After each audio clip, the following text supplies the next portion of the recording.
So we're going to wrap up chapter 4 here by looking at protein folding and denaturation, and we're going to specifically explore some motifs. So when we're talking about a motif, really what we're talking about is this folding pattern. And so we're looking at the way that several secondary structure elements like an alpha helix or all beta sheet or some combination thereof can be found as recurring structures in numerous proteins. So a good way to think about that is just pattern recognition for proteins. One of the most common that we see is the beta alpha beta loop. So that's an alpha helix that serves as the connection between two parallel beta strands. We can also see connections that are in an all beta motif. It's very rare that we see this crossover connection. We do very commonly see right-handed connection between beta strands, where the polypeptide chain has a tendency to twist in a right-handed fashion. And this is reflected in the way that connections are made between beta strands that gives the sheet a twist, whereas left-handed connections are very rare.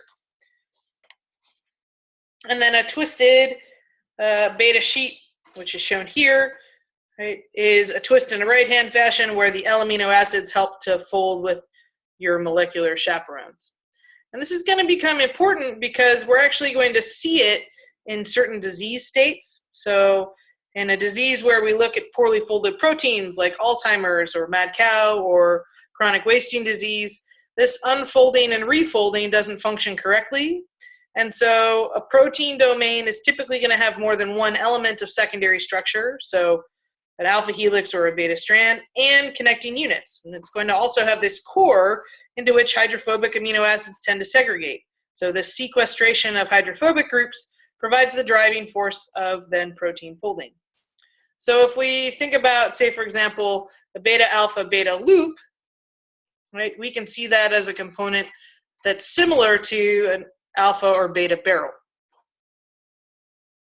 And when we're thinking about, say, for example, all alpha domains, that's a repeat of the helix loop helix motif. So 4 helix bundles, we see that in myoglobin. So we have a variety of proteins like the albumins with blood transport where that would be significant. If we think about kwashiorkor, so this is without the right kind of protein, we have this osmotic pressure that results in leaky fluid and the distended abdomens that you see in children who are chronically malnourished. Well, these all beta domains, so this repeat of a beta hairpin can give an anti-parallel beta structure, a twisted beta sheet, or a beta barrel. And so these are all examples of types of proteins that have significant impact then on health and well-being. If we think about alpha or beta domains, right, we have this repeat of a beta alpha beta motif that gives a certain structure, or alpha plus beta domains have other combinations. So one of the things we want to think about then is this overview of folding of a protein, right? How does this actually occur? How do we even study it? Well, when we think about quaternary structure, that's this assembly of individual polypeptides into a larger functional cluster. And we study that using X-ray crystallography. So we have to be able to purify a protein, and the key here is an ability to crystallize the protein. We can then collect diffraction data and look at electron density and then fit residues into that density. So there's some benefits here. You don't have size limits and it's pretty well established.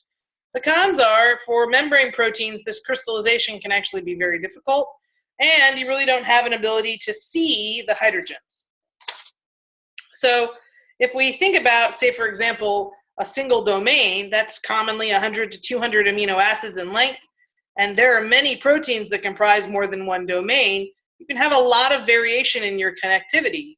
So if we're looking at separate domains, that allows for efficient folding, larger folded proteins, this flexibility in motion in terms of our substrate binding sites, where we often see an interface between domains and these unions to create new functions. So it's important that we have this ability to explore what the shapes look like so we can actually understand the respective functions of each of these domains. So when we're thinking about, right, if we go back to our quaternary structure for a moment, right, we have these multi-subunit proteins, and many proteins contain more than one polypeptide. So the simplest case is a homodimer, something consisting of 2 identical polypeptide chains. And so there are forces then that govern the subunit association, things like ionic interactions or hydrophobic interactions, and obviously the secondary structure. If you have a heterodimer, you have other types of interactions, say for example, ionic interactions that can also impact. In addition to X-ray crystallography, we also have biomolecular NMR. So you might have to purify the protein, dissolve the protein, collect your NMR data, and then assign NMR signals. And from that, you can also calculate the structure. So the pro is that you don't have to crystallize a protein, which for a membrane protein can be key, and you can also see the hydrogens. The cons are that for insoluble proteins, that can be kind of tricky, and it actually works best with small proteins because the NMRs get complicated quickly. So to see an example of what that looks like, here you have your molecule, and that molecule gives off a specific signature. That specific chemical signature, which we refer to as a chemical shift, is then recorded, and you can create correlations, say for example, in a 2D NMR between protons that are near or adjacent to each other. One of the things that is useful for us to think about in terms of proteins having different subunits is this advantage of the arrangements that are similar to having multiple domains. So in some cases, the difference between a domain existing as part of the polypeptide or as a separate polypeptide can actually be pretty trivial.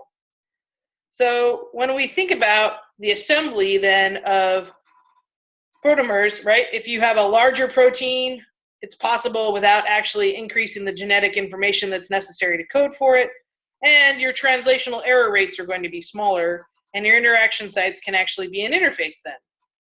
So one of the things that we want to think about then is how do you actually accomplish that type of folding? And before we go further, we're going to look at what happens if you have an intrinsically disordered protein.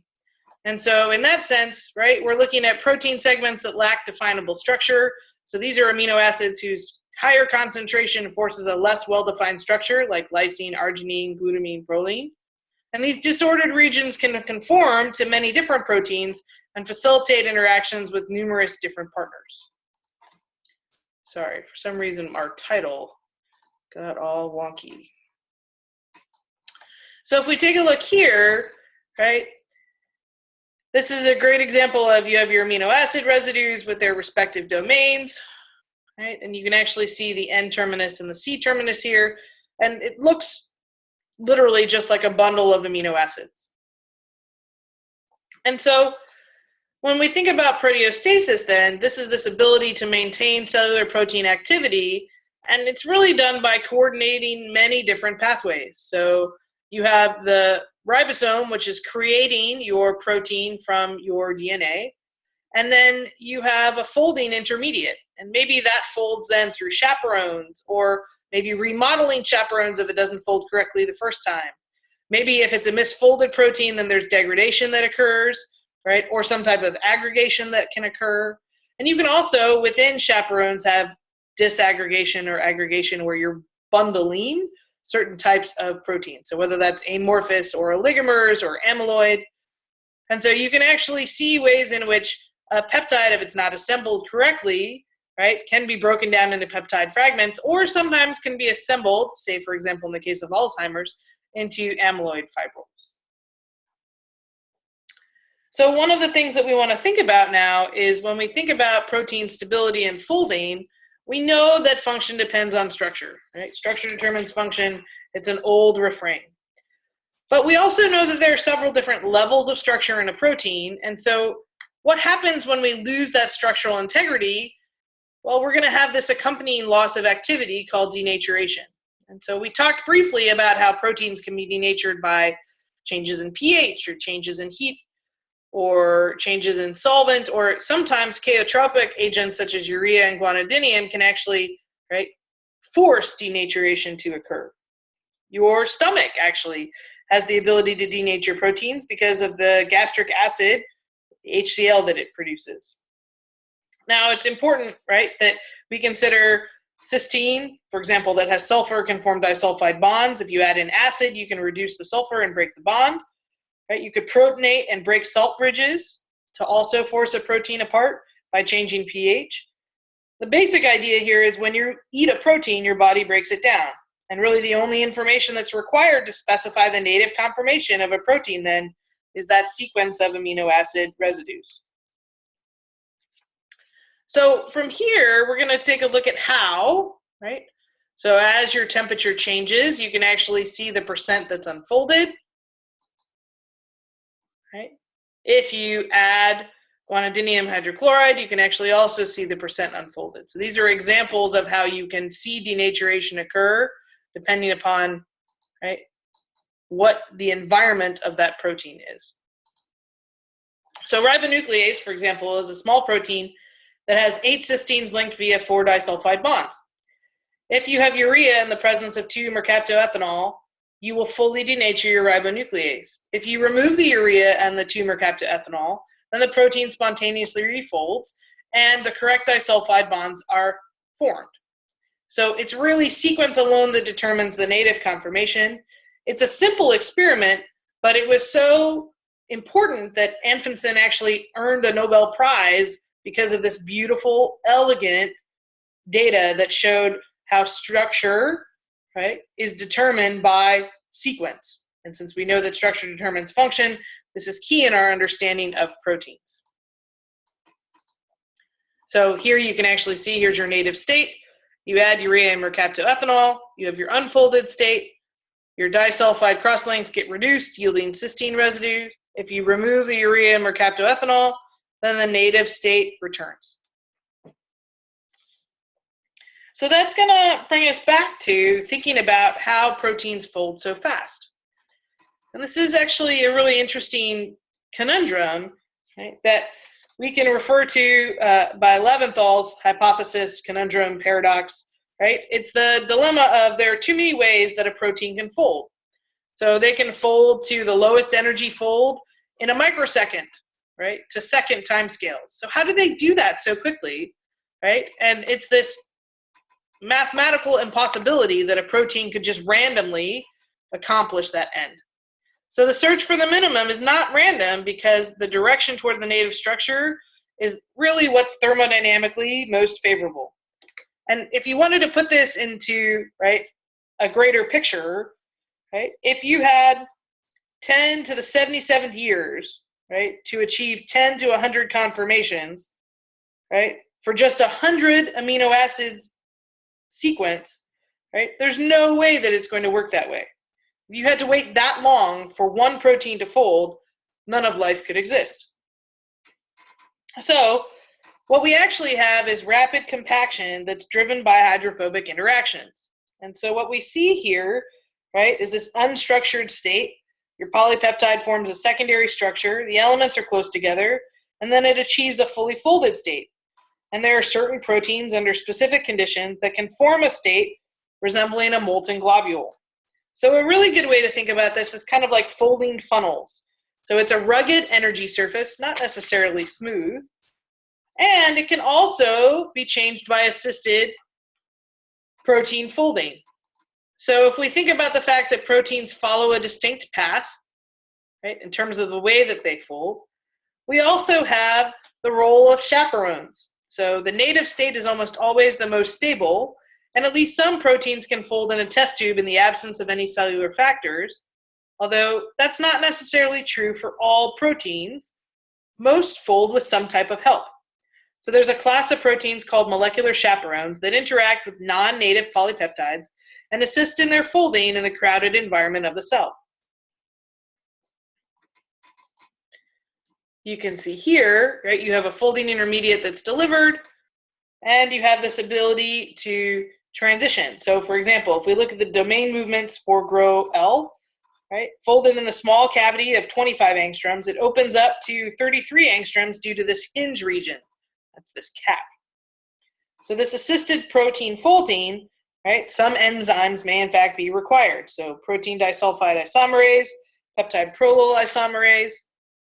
You have these protein disulfide isomerase examples where you have this ability to fold the intermediate, right, because of the exchange of this space. If you actually wanted to see what that looks like, here's that cap in greater detail.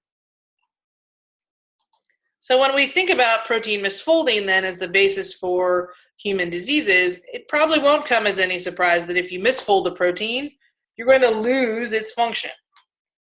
And so, for example, if we take a greater look at Alzheimer's disease, what we're going to find is, right, we have this misfolded or partially unfolded protein that then self-associates, and you form these protofilaments, and so you now have this amyloid beta peptide, which is chronically found within Alzheimer's patients. And so if we're going to think about this then in terms of the bigger picture, right, we have all of these ways in which we can measure the way that a protein folds, right, to understand something about its structure. And on top of that, we have this way to be able to use analytical techniques to give us some sense of what the non-covalent interactions are between, say, for example, the amino acids to form the secondary structure and, right, tertiary structure. And we have this ability to think about how domains might form, allowing us to have, right, a much more complicated protein structure, even though it was built from very simple singular domains. All right, thanks. We'll wrap up with some practice problems in the next one. Have a great one.